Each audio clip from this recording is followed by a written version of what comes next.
Hey guys, welcome to our channel. And if you want to know that how to install the Xbox Game Bar on your Windows 10 or 11, then this video is for you. It is pretty easy in both systems. So you have to do is click on this Windows icon and go to the settings, or you can search for settings where you can go to the gaming section where you can find the Game Bar. So make sure that you have allowed your control to open Game Bar. You have to turn it on. So when it's turned on, you have to go to the Microsoft Store.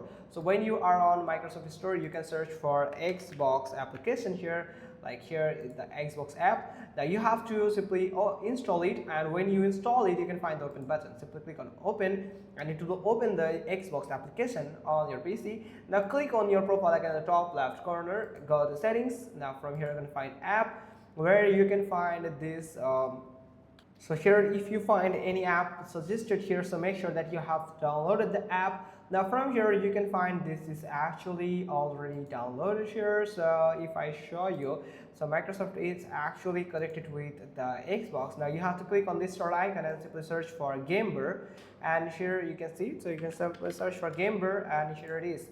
Now here you can see the Game Bar, where you can find the Xbox special here, all the details here. From here you can delete anything from here, some game assistant if you want, and also some more features here and other games. So that's how you can just do it. Hope you found this video helpful. If so, then give us a thumbs up. Don't forget to subscribe our channel, and thanks for watching. Till next time.